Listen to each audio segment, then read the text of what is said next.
संतनगर के बैरागढ़ सिंधु समाज स्कूल में ब्लॉक कांग्रेस कमेटी ने देश के प्रथम प्रधानमंत्री पंडित जवाहरलाल नेहरू की पुण्यतिथि मनाई। इस दौरान ब्लॉक कांग्रेस कमेटी के अध्यक्ष नानक चंदानी ने कहा कि पंडित जवाहरलाल नेहरू जी ने देश आजाद होने के बाद पूरे देश की भागदौड़ संभाली। वहीं वार्ड 3 के पार्षद अशोक मारन ने बीजेपी पर पलटवार करते हुए कहा कि बीजेपी के कार्यकर्ता हमारी पार्टी कांग्रेस में फूट डालने की कोशिश कर रहे हैं। कांग्रेस कमेटी संत हिरदाराम नगर द्वारा देश के प्रथम प्रधानमंत्री पंडित जवाहरलाल नेहरू जी की पुण्यतिथि बड़ी श्रद्धा के साथ मनाई गई।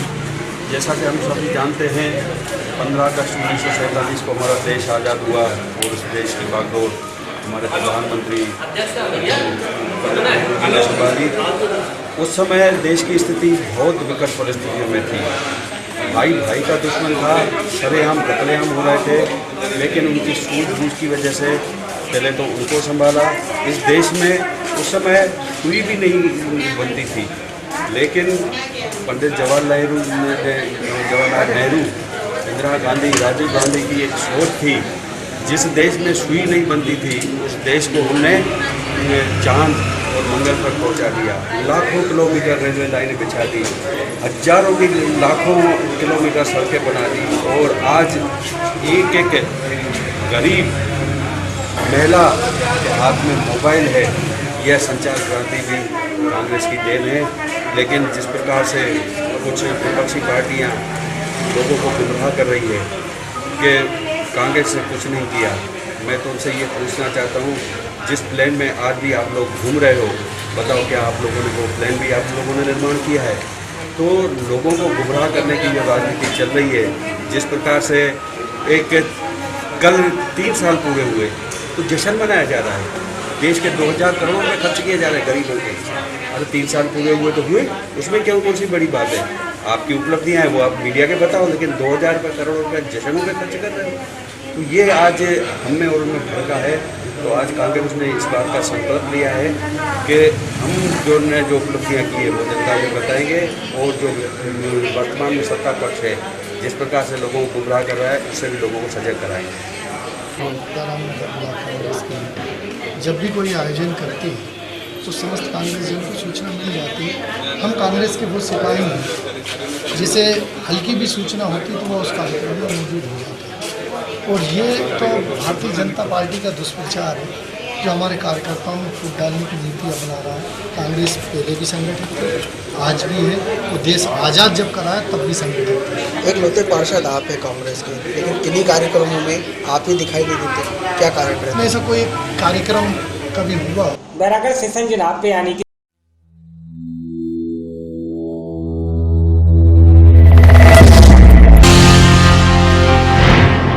संतनगर में 28 मई को चंचल चौराहे पर होने वाले अखिल भारतीय कवि सम्मेलन के पूर्व विधायक रामेश्वर शर्मा, विधायक सुरेंद्र नाथ सिंह ने किया कार्यक्रम स्थल का दौरा। इस कवि सम्मेलन में विधायक, मंत्री और नेता शामिल होंगे। साथ ही देश के कई जाने माने कवि अपनी प्रस्तुतियां देंगे।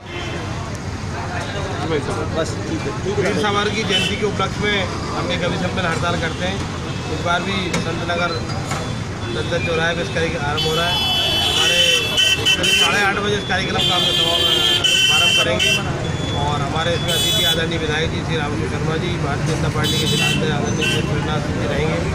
और हम आपके चैनल के माध्यम से सभी जनता से अपील करते हैं कि इस कार्यक्रम में आए।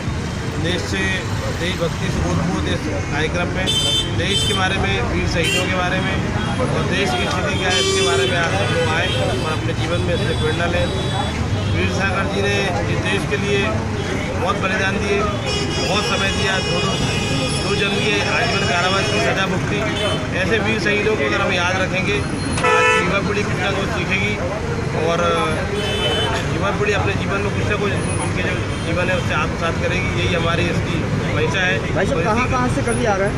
पूरे देश से कभी है, अधिकतर तारा से कभी अनिल तेजस जी हैं, जोधपुर से शर्मा जी हैं, नैनीताल से हैं और ओरछा से सुमित मिश्रा जी हैं, राजेंद्र बंदेली टीकमगढ़ से है। जैसे पूरे देश के जो भी अच्छे कवि हमने इस बार इकट्ठे करने की कोशिश करी है। हर साल हमारा कार्यक्रम भव्य होता है, हर साल हमारे कार्यक्रम की उपलब्धता बढ़ती जा रही है और संख्यात्मक दृष्टि से भी संख्या हमारी आपने देखा होगा, आप देखते हो कि हर साल बढ़ता ही जा रहा है। मुख्य अतिथि के रूप में कौन कौन लोग मौजूद हैं? जीवी जोशी जी, आदरणीय विधायक जी रामेश्वर शर्मा जी, आदरणीय मध्य विधायक श्री श्रीनाथ जी रहेंगे। बैठने की क्या व्यवस्था की, कितने लोग की व्यवस्था की? बैठने की हमने करीब 2000 लोगों की व्यवस्था करी बैठने की। बाकी आगे का जो स्पेस रहता है उस पर नीचे बैठने की भी 2000 की हम लगाते हैं। तो उसके माध्यम से लोगों को सुविधा देने की महिलाओं के लिए अलग से व्यवस्था करी है। और पहले आए पहले पाएँ के हिसाब से उसका कार्यक्रम रखा है। जो पहले आएंगे वो पहले बैठेंगे। बाकी इसलिए सभी लोगों से मेरी अपील है कि पहले आते जाएँ और अपना स्थान। कारागर से संजना प्रियानी की रिपोर्ट।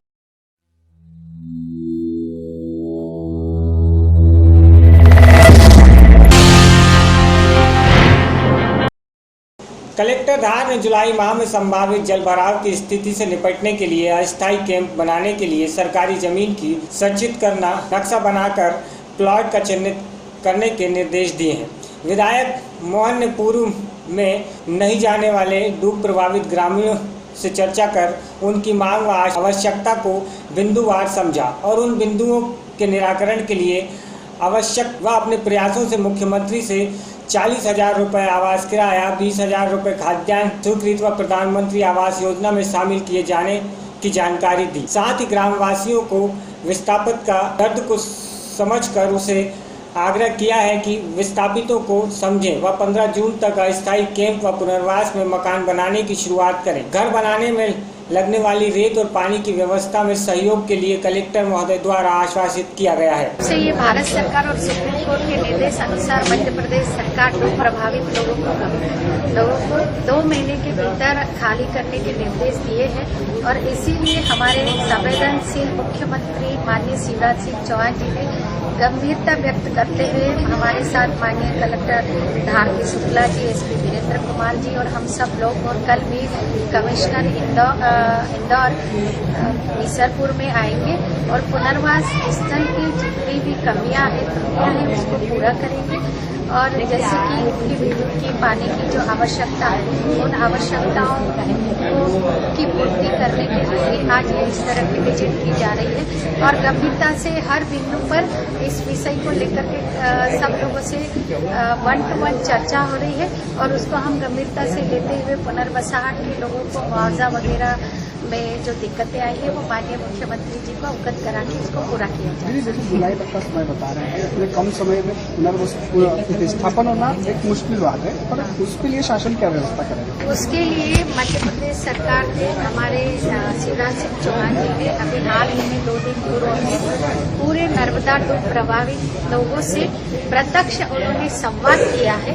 और जैसे कि सुप्रीम कोर्ट ने अभी निर्णय दिया उसके पूर्व में जो 5 लाख रुपए जमीन के देने थे वो 2.5 लाख रुपए निकाल लिए गए थे, लेकिन नियमानुसार उनको रजिस्ट्री करानी थी, लेकिन उन्होंने 2.5 लाख और ले लिए हैं।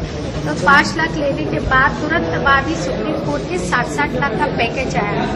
तो 60 लाख का पैकेज जिनको मिल गया और जो शेष वंचित रहे हैं उनको माननीय मुख्यमंत्री जी के द्वारा मध्य प्रदेश सरकार से उनको 15 लाख रुपए दिए जाएंगे और जो ऐसे लोग हैं जिन्होंने मुआवजा लिया लेकिन पैसे खर्च कर दिए हैं तो उनको भूखंड अलाट किया जाएगा और प्रधानमंत्री आवास योजना के अंतर्गत सम्मिलित करके और उनको शौचालय भी साथ में इंक्लूड करके उनको वो भी दिया जाएगा और सामान के ढुलाई के लिए भी उनको पूरा पैसा दिया जाएगा और 3 महीने तक जो लोग इस अर्थव्यवस्था में अगर वो कमी आती है तो उनको 20,000 रुपये का 3 माह तक का भोजन का खर्च दिया जाएगा और दूसरा 40,000 रुपये किराए से अगर रहे, क्योंकि वैकल्पिक रूप से अगर अचानक मकान नहीं बना पा रहे हैं तो वैकल्पिक रूप से वो किराए के रूप में कहीं भी रहे तो उनको 40,000 रुपये की भी राशि उनको दी जाएगी। और शासन उनके विस्थापन के लिए क्या कुछ कदम उठा रहे हैं? सरदार सरोवर बांध के कारण धार जिले के 76 गाँव 4 तहसीलों में 76 गाँव भी प्रभावित होते हैं। 40 पुनर्वास स्थलों की व्यवस्था है। जैसा कि शासन का निर्देश है विभिन्न प्रकार के राहत पैकेजेस दिए जा रहे हैं। इसके अलावा पुनर्वास स्थलों पर जो आवश्यक व्यवस्थाएं मूलभूत सुविधाएं जैसे कि सड़क उसके टेंडर्स हो चुके हैं, अति शीघ्र काम प्रारंभ हो जाएगा। सामुदायिक समस्याओं को गाँव जाकर प्रशासन पुनर्वास स्थलों पर व्यवस्थाएं जब तक तो अपना खुद का आवास नहीं बना लेते तब तक अस्थायी बेहतर व्यवस्थाएं जब दूसरी बार सर जो जो पुनर्वास स्थल तैयार किया था और अभी जो वास्तु स्थिति काफ़ी खराब खस्ता हालत में है, उसको लेकर प्रशासनिक कार्रवाई कुछ होगी? मुझे लगता है कि कुछ पुनर्वास स्थल बहुत बेहतर स्थिति में है, जहाँ पर शासकीय भवन भी बहुत अच्छी स्थिति में है और 100% विस्थापित वहाँ पर शिफ्ट भी कर चुके हैं। कारण कि शरीफपुरा एक पुनर्वास स्थल है, कवठी एक पुनर्वास स्थल है, एक पुनर्वास स्थल बेलखर जहाँ पर 60% से ज़्यादा विस्थापित परिवार शिफ्ट कर चुके हैं। कुछ पुनर्वास स्थलों पर व्यवस्थाएं इतनी बेहतर नहीं है, इसका ये भी कारण है कि बहुत लंबे समय से इस्तेमाल में नहीं है। उन्हीं व्यवस्थाओं को दुरुस्त करने के लिए टेंडर्स जारी किए गए हैं। कहीं कहीं तो पुनर्वास स्थल काफ़ी संभव नहीं है, उसके लिए शासन क्या करें? ये ऐसी शिकायतें प्राप्त हुई, इसका परीक्षण करवाया जाएगा और यदि प्लॉट वहाँ पर उपलब्ध है, उसमें बदलने की स्थिति आती है तो निवास स्पेशल अथॉरिटी है, इससे अनुमति लेकर ऐसे प्लॉट बदला जा सकता है। सर, निर्माण के लिए नई पट्टी आवश्यक थी, उसको जैसे अभी रोक लगी है और इस ऐसे रोक के कारण बिना मुझे कारण कैसे निर्माण किया? शासन स्तर से जैसे जमीन जैसे कार्रवाई की जाएगी, ग्राम पंचायतों को भी इन्वॉल्व किया जाएगा। धार से दर्ज स्टोरी के लिए अमरीश शर्मा की रिपोर्ट।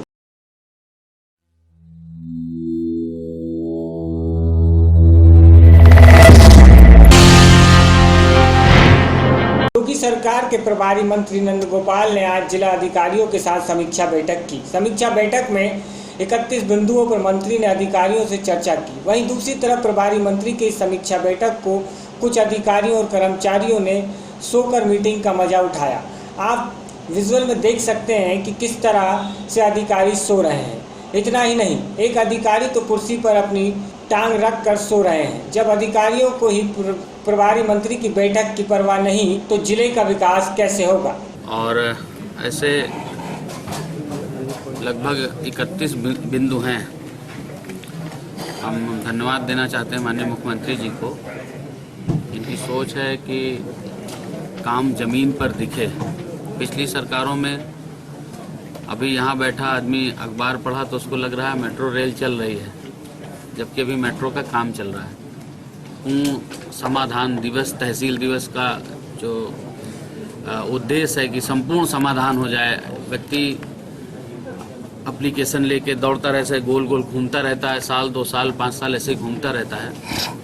तो हमारी सरकार की मंशा है, माननीय मुख्यमंत्री जी की मंशा है कि पीछे की पांत में बैठने वाले व्यक्ति को भी, अंतिम पंक्ति पे बैठने वाले लोगों को भी सरकार की पूरी योजना का लाभ मिले। बीपीएल कार्ड ऐसे लोगों ने बना रखा है जो हीरो होंडा से चलते हैं, 2 मंजिला मकान है, गरीबों का हक मारने का काम कर रहे हैं। कानून व्यवस्था चुनौती थी कभी पिछली सरकारों में, क्योंकि कानून का मजाक उड़ाने वाले लोग, कानून जो थाने में दरोगा है उसको गुंडे संचालित करते थे, उन पर अपराधियों का संरक्षण होता था, नेताओं का संरक्षण होता था। हमारी सरकार ने, माननीय मुख्यमंत्री जी ने सख्त निर्देश दिए हैं कि हम अपराधी को तो पकड़ेंगे ही, उस अपराधी के पीछे संरक्षण किसका है, कौन उसको संरक्षित कर रहा है, कौन पाल पोस रहा है, उसके भी खिलाफ कार्रवाई करेंगे। यहाँ पे सो रहे थे, आप यहाँ मीटिंग कर रहे हैं, अधिकारी कर्मचारी यहाँ सोते नजर आ रहे हैं, टांग पे टांग रख के कुर्सी पे सो रहे हैं पीछे, तो क्या कहेंगे? नहीं, ये तो ऐसा होना नहीं चाहिए। अगर ऐसा जो लाइटली ले रहे हैं उनको पता चलेगा कि लाइटली नहीं लेना चाहिए। ये सरकार इस तरह से काम कर रही है। मऊ से सर्च स्टोरी के लिए शिव कुमार की रिपोर्ट।